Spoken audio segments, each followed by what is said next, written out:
Jokowi ini kan kayak, maaf ya, ini istilah aja, kayak banci kamera gitu ya. Jadi orang yang sukanya pansos. Hati-hati bicara ya Mas. Iya, enggak, itu istilah masyarakat. Karena Jokowi itu selalu cari panggung. Ya, jadi dia selalu mengeluarkan kata-kata yang biar heboh. Jadi isu kan. Pertama, saya pribadi, saya percaya Pak Jokowi lulus. Iya. Saya percaya Pak Jokowi lulus. Saya seperti ini. Yang muncul pun kita tahu loh, kebanyakan orang-orang yang ngerti entertaining gitu ya. Saya sebut aja lah Roy Suryo gitu misalnya, ikut-ikutan. Ini orang-orang kan yang entertaining. Roy Suryo akhirnya populer lagi misalnya dan lain-lain ya. Ini karena saking bencinya sama Jokowi gitu, pokoknya nggak ketemu bukti palsu. Oh, sekarang Gibran gitu. Nanti jangan-jangan Kaesang dan lain-lain. Itu menurut saya tidak sehat.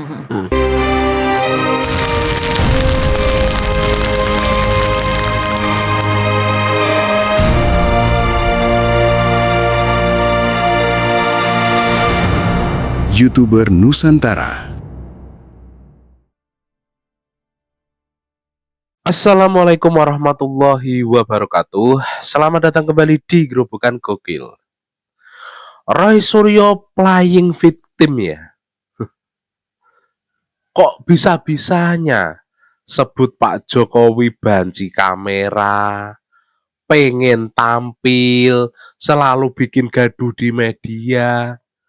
Lah itu semua kan perbuatan Roy Suryo. Lah kok mulutnya ini asal jeplak menuduh Pak Jokowi seperti itu. Soal banci kamera, Roy Suryo diundang ke stasiun TV1 dan yang lainnya di seluruh Indonesia, menguar-nguarkan tentang ijazah palsu Pak Jokowi, menghina, memfitnah, mencaci maki Pak Jokowi. Terus dia lakukan. Diundang ke podcast YouTube. Terus dia lakukan di channel-channel para pembenci Jokowi.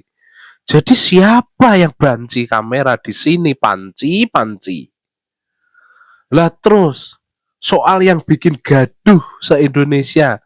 Lah itu kan ya perbuatan Roy Suryo dan kawan-kawan.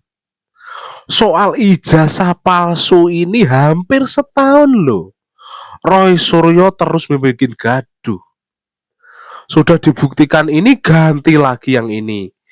Sudah ditunjukkan, ganti lagi yang ini. Masih nggak percaya. Entah fotonya, entah apanya, dan lain sebagainya. Dan sekarang ini Mas Gibran yang dipersoalkan. Apakah perbuatan seperti ini nggak membuat gaduh rakyat Indonesia? Lah kok seenaknya saja koar-koar Roy Suryo menuduh Pak Jokowi. Playing victim. Nggak tahu malu ya dia ngomong seperti itu ya.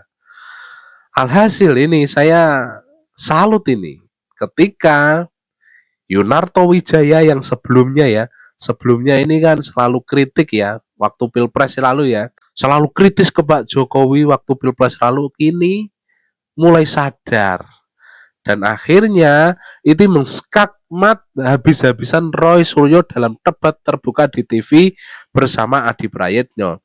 Yunarto Wijaya, Adi Prayitno kompak melabrak balis habis-habisan Roy Suryo. Nah, nggak usah berlama-lama lagi, berikut adalah video lengkapnya. Jokowi ini kan kayak, maaf ya, ini istilah aja, kayak banci kamera gitu ya. Jadi orang yang sukanya pansos. Hati-hati bicara ya Mas. Iya, enggak, itu istilah masyarakat. Gitu loh, itu istilah masyarakat gitu loh. Artinya karena Jokowi itu selalu cari panggung. Ya, jadi dia selalu mengeluarkan kata-kata yang biar heboh. Jadi isu kan. Jadi kalau sebenarnya kalau pemerintah atau hukum itu mau fair, orang ini harus tangkap ini. Karena membuat kegaduhan, selalu bikin kegaduhan, selalu bikin isu. Kita paham, kalau tidak ngomong ijazah dan tidak ngomong Jokowi, ada kecenderungan memang tidak menarik ke pemirsa. Nggak ada yang nonton, nggak ada yang komen, seterusnya dan seterusnya. Apa soal ending dari ijazah ini semua? Ya. Apakah pembuktian yang akan dilakukan di pengadilan itu akan memberikan rasa puas publik ataupun tidak? Tapi bagi saya satu hal ya, bahwa ini semacam eksepsional di mana Pak Jokowi itu memang dituntut untuk membuktikan kepada publik soal apakah ijazahnya itu seperti yang dituduhkan ataupun tidak. Tapi Jokowi tentu punya alibi dong, dia membela bahwa persoalan ijazah itu tidak harus diumbar kepada publik. Satu-satunya instrumen untuk membuktikan itu semua adalah soal pengadilan. Bahkan kalau kita mendengarkan wawancara Pak Jokowi dengan salah satu TV swasta yang lain misalnya, bagi saya itu semacam pesan yang cukup tebal. bahwa Pak Jokowi itu sebenarnya tidak terlampau peduli dan bahkan tidak terlampau mengikuti bagaimana persoalan ijazah yang persepsinya sudah cukup bias kemana-mana secara politik. Sepertinya Jokowi ingin kasih pesan bahwa ingin bicara tentang ijazah Pak Jokowi, ya kuncinya hanya di pengadilan dan hukum. Sementara persepsi-persepsi politik terkait dengan isu ijazah, saya kira itu tidak akan memberikan efek apapun. Makanya Pak Jokowi ya hanya akan ingin ditunjukkan di pengadilan. Yang saya tangkap di situ sebenarnya, Bang Don ya. Nah yang kedua bagi saya tentu saya berharap juga semoga persoalan ijazah ini cepat berakhir lah ya, karena saya kira agenda-agenda strategis kebangsaan kita bukan hanya soal ijazah, karena agenda-agenda strategis ini kalau tidak dikawal oleh kelompok-kelompok civil society, gerakan aktivis termasuk juga massa akar rumput, ya saya khawatir begitu banyak kebijakan-kebijakan politik pemerintah yang sebenarnya cukup penting dan krusial itu lewat begitu saja tanpa ada feedback dan kontrol yang cukup memadai. Saya di situ sih sebenarnya. Tapi Mas Adi, Jokowi bilang kalau ada agenda besar politik yang ingin menurunkan reputasi, menghina dia. Soal siapa yang mengorkestrasi itu, soal siapa orang besar yang ada di belakang gerakan ini semua. Tapi setahu saya memang setiap gerakan politik dari dulu pastinya ada yang mengorkestrasi. Jangankan soal ijazah, kita aja kalau demo di depan DPR, di depan istana, di gedung pemerintahan pasti ada yang menuduh, pasti ada yang menggerakkan, ada yang menunggangi, ada free rider dan seterusnya. Jadi statement-statement semacam ini bagi saya adalah perkara gampang, tapi at the end bagi saya ini sudah menjadi konsumsi politik dan Pak Jokowi sudah berkomitmen persoalan ijazahnya itu akan dibuktikan di pengadilan. Ya, tinggal kita tunggu nanti di pengadilan siapa yang benar dan siapa yang salah. Saya kira di situ posisinya, tapi pada saat yang bersamaan banyak juga pihak yang menuntut. Boleh juga jika di-spill orang besar, backingan-backingan yang mengorkestrasi persoalan ijazah ini cepat terus berlarut-larut hingga bertahun-tahun. Saya termasuk yang juga ingin tahu apakah yang dimaksud dengan orang besar itu yang punya badan besar? Apakah orang besar itu yang memiliki irisan yang sesuai bahasa relawan Jokowi itu misalnya warna biru, ya kan? dan seterusnya. Sehingga tidak ada dusta di antara kita dan terang benderang sebenarnya siapa yang ingin memainkan ini semua. Apalagi misalnya kalau kita mendengarkan argumen orang besar ini, katanya dia punya intensi untuk maju di 2029. Minimal mengincar posisi calon wakil presiden. Jangan-jangan lebih daripada itu, Bang Don. Kalau nggak ada marketnya, nggak ada penontonnya, tayangannya selesai. Ini kan tayangannya panjang pertanyaan kita kan. Karena saya termasuk yang selalu menolak. Saya tidak pernah mau datang, ada beberapa stasiun TV itu mengumbar itu dan selalu konflik gitu ya. Saya nggak tahu Adi pernah datang atau nggak. Tapi menurut saya sama, saya sepakat ini bukan isu strategis buat bangsa ini. Betul. Tapi akhirnya teman-teman media itu mengatakan, Mas ratingnya tinggi, Mas. Iya, ada yang bilang begitu. Artinya kita berbicara di sini ada sisi politik infotainment. Dan kita harus mengakui ya, pada titik ini marketnya besar dan disinilah karakter dan kualitas masyarakat kita melihat politik.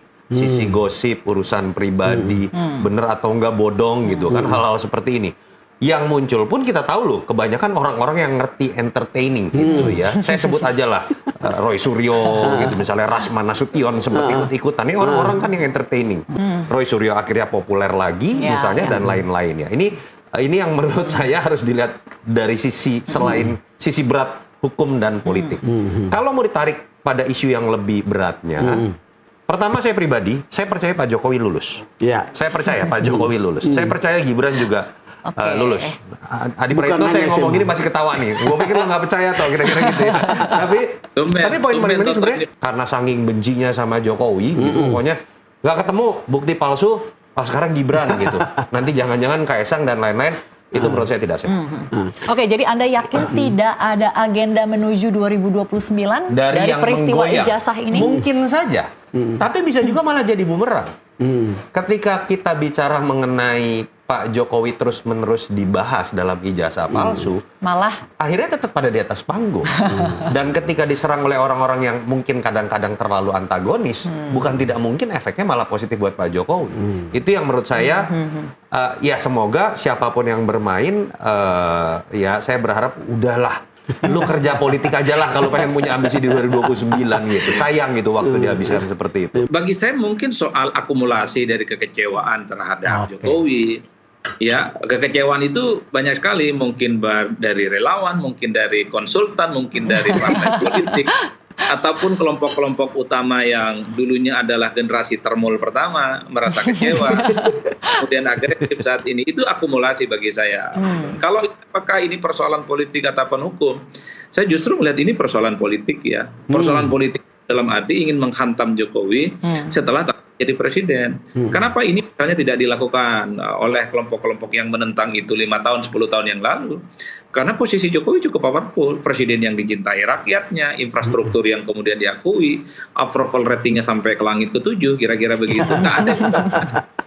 Tapi setelah nggak jadi presiden, kan semua instrumen kemewahan yang dimiliki oleh Jokowi sebagai presiden secara perlahan sudah mulai berkurang. Dan apalagi setelah pisah jalan dengan PDIP, nyaris kan tidak punya partai yang cukup solid untuk memberikan perlawanan. Dulu saya membayangkan, kalau perjualan ijazah ini Jokowi itu masih bersama dengan PDIP, saya membayangkan orang seperti Adian Apitupulu, Masinton Pasaribu, itu paling agresif memberikan pembelaan yang cukup luar biasa kepada Jokowi.